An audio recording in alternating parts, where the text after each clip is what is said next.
number 1 nìyẹn. Number 2, ẹ̀yin ọkùnrin tí ẹ ń fẹ́ àwọn ọmọ kéékèèké tẹ́ fẹ́ wọn tán tẹ́ pa wọ́n tì tẹ́ ní lọ sùn tí wọn bí ìgbẹ́ bá sápò ìyàkọ́ ni o. Bẹ́ẹ̀ ni, because ìwà burúkú tí ìyáálé yín ń wù tẹ́ fi fẹ́yàwó lé, because majority ọkùnrin tó ń fẹ́yàwó kejì fẹ́yàwó kẹta ó máa ń ní reason. Torí ẹ̀ la ṣe máa ń sọ fáwọn ìyàwó kékeré yẹn wípé there is always a reason. Then ogun tó ti ọkùnrin wá fẹ́ tógun yẹn bá ṣẹ́ ó ṣeé ṣe kó má rí tí ẹrù mọ̀ yàtọ̀ fọkùnrin tó bá lárò jinlẹ̀. So 95% of àwọn tó ń fẹ́ ìyàwó kejì kẹta kẹrin reason wà. Notwithstanding, ìyáálé tó ń wùwà orí ibú tó ń wùwà wèrè tẹ́ fẹ́ yàwó lé tó wá rí pé ìyàwó ti dé tó wá yí padà tí ń ṣe bí áńgẹ́lì tẹ́ wá torí ẹ̀ pa ìyàwó kékeré tí tẹ̀sùn tì mọ́. Imagine ọmọ 22 years tó fẹ́ ní virgin tó wá ní ìyáálé ẹ̀ ti yíwà padà tó wá pa ọmọ 22 years tí ọmọdé tó wá lọ ń sùn ti ìyáálé tó ń sùn ti náà orí burúkú ìyà ló lọ ń jẹ lọ́dọ̀ ẹ̀. Bẹ́ẹ̀ ni, torí mẹ́mórì pé o fẹ́ yàwó lé kò ní parẹ́. Tóbìnrin bá lo 100 years nínú ilé ẹ̀ kò lè gbàgbé ọjọ́ kan tó olóbìnrin míì lẹ́yìn rẹ̀ either counterfeit ọ̀jẹ̀ ni bóyá o fẹ́ àbóyàn lálẹ́ obìnrin òun gbàgbé. So the fact pé o ti pa ọmọ 22 years old tó fẹ́ tì láti bí ọdún kan o sùn dó ẹ̀ mọ́ ọ̀dọ̀ ìyálé ló lọ ń sùn, that fact does not still erase it from the heart of the ìyálé pé o fẹ́ yàwó léhùn. Ìyá pé o fẹ́ yàwó náà ló sì máa jẹ.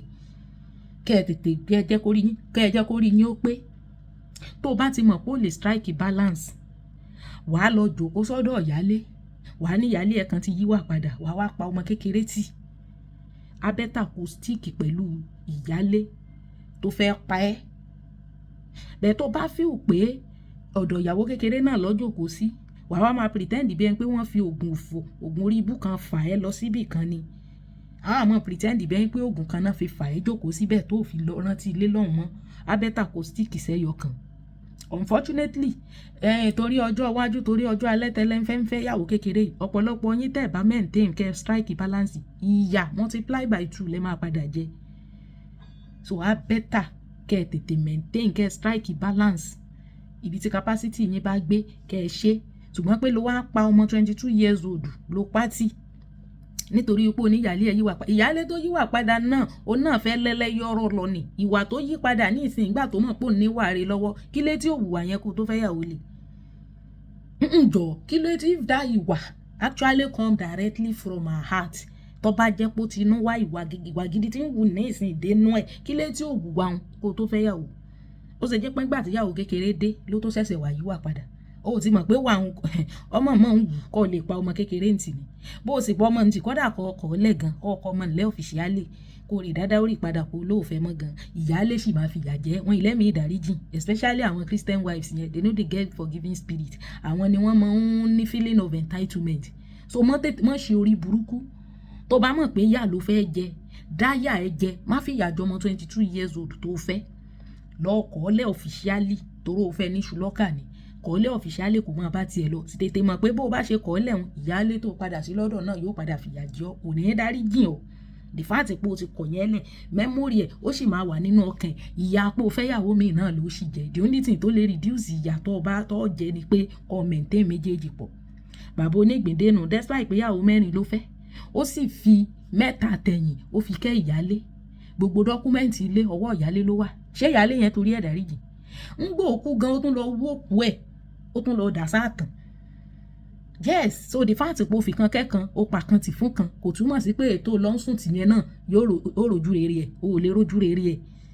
So kó má jẹ́ wípé ní ìhòòhò náà máa padà já yín sí bàbá Ọdẹ́yálé nìyẹn age of 82 níyàwó ẹ̀ ti síta káwọ̀ ṣì ní sùn. So ẹ má fi òpè ẹ̀gbọ́n don't play smart ẹ má pretend ọmọ ọlọ́mọ tí ò ṣe ọ tí ò rò ẹ jẹ́jẹ́ lójókòó tó lọ kẹsẹ̀ tó lọ fẹ́ o wá fẹ́ dé tán nù o wá ní ìyálé rẹ̀ kan yíwà padà fódìdí ọdún kan o wá dọ́dọ̀ ọmọ. Abẹ́ta kò mú padà lọ sọ́dọ̀ àwọn òbí ẹ̀ sì tètè mọ̀ pé tó bá ti fi ilẹ̀ lónìí pọ̀ ọ̀fẹ́ mọ́ orí burúkú ìyà ló sì máa jẹ lọ́dọ̀ ìyálé ìyẹn mọ̀ fẹ́ lẹ́lẹ́yọrọ lọ́ fẹ́ jẹ́ kó o lé kékeré ńlọ ni o sì máa jìyà gbogbo igi tí fi ń gbọ́ lórí tó ń dà ọ́ láàmú tó ń bẹ̀ tí ò gbọ́ tó fi fẹ́ yàwó mi ilé yẹn ó sì máa times 10 ìyà yẹn lé ẹ lórí ìyà náà ló máa jẹ. Àwọn míì gan wà tán ìṣe Christian wives náà máa ń ṣe bẹ́ẹ̀ naturally bọ́lọ̀ ń ṣe dá gbogbo bẹ́ẹ̀ nu tètè mọ̀ pé bó bá fi kan kẹ́kan èyí tó ń kẹ́ǹgan ló máa fìyà jẹ jù. Bẹ́ẹ̀ ni mo sọ fún ọ, torí kì í tán nú obìnrin, kò lè tó, you can never erase that memory from her head. Bó fẹ́ yàwó lè. Bóbìnrin bá sì ń yàgbẹ́ sí ọ lẹ́nu, tí ń fi gígbá ọ lórí, tó bú ọ tó bú gbogbo fámílì ẹ, kò ní bìlífù pé òun jẹ̀bi. Obìnrin yìí bìlífù pé àwọn wà at fault. Ó sì máa dúró pé ìkà ló ṣe fóun náà ni. So tó bá feel pé pípa ọmọ ọlọ́mọ kékeré tó fẹ́ tì, ìyẹn ló fi fẹ́ rójú rere ẹ̀ láyálé, o ò lè rójú rere ẹ̀ láyé, kò lè dáríjì ẹ̀ láyé. Yes. So wá bẹ́tà kò tètè strike balance. Ìwọ tó sì ń gbèrò ẹ̀ láti ṣe, bóyá wọ́n ti sún ẹ̀kàn gírí, o feel pé kò fẹ́ yàwó. N tí ó ṣẹlẹ̀ ni mo ti ń sọ fún ọ yìí. Má fi pé bóyá tó bá fẹ́ yàwó ìyálé á wá lọ pátápátá. Ìgbà ẹ ló tẹ́ ṣẹ̀ṣẹ̀ máa yíwà padà tá máa ṣe bí áńgẹ́lì. Tó bá ti wá mọ̀ pé you don't have the mental capacity to bear that confusion. It's better you continue to manage her. Life will not balance náà tẹ́lẹ̀tẹ́lẹ̀. Ẹ̀yin ọkùnrin mi ìyàlẹ́ wáyé wá jẹ. Bẹ̀ kó feel pé o máa fẹ́ ọmọ kékeré kan, wà wá pa ọmọ tì láti bí ọdún kan tó fi bímọ. Àkọ́kọ́, ìjọ ọ̀kọ́mọ gan ò wá, àbúrò ẹ̀ kan ló rán síbẹ̀ kó lọ represent ẹ níbi ìsọmọ lórúkọ. Orí burúkú nìyẹn. Ìyálé tó jòkó tì yẹn náà ò lè rójú rere ẹ̀. Ìyá ló máa padà jẹ. Ọ̀pọ̀lọpọ̀ yín mi náà sì wà tó ṣe pé ọ̀dọ̀ ìyàwó kékeré lẹ máa jòkó sí. Ẹ ní lọ sọ́dọ̀ ìyálé tó o bá ti mọ̀ pé ò ní capacity to strike balance between 2-3 women. Abẹ́tà kó má wulẹ̀ ṣe jòkó tẹyọ kan tó fẹ́. Bẹ́ẹ̀ ni ọjà òkùnkùn ni èyí tó rà nìyẹn. Kó o mọ̀ dá sẹ́nu kó o mọ̀ rùn. Ṣùgbọ́n wípé wà feel pé wà wá pa ọmọ kékeré kan tì níbẹ̀rẹ̀ ìgbésí ayé rẹ̀ kò lè wọ́ọ̀kì.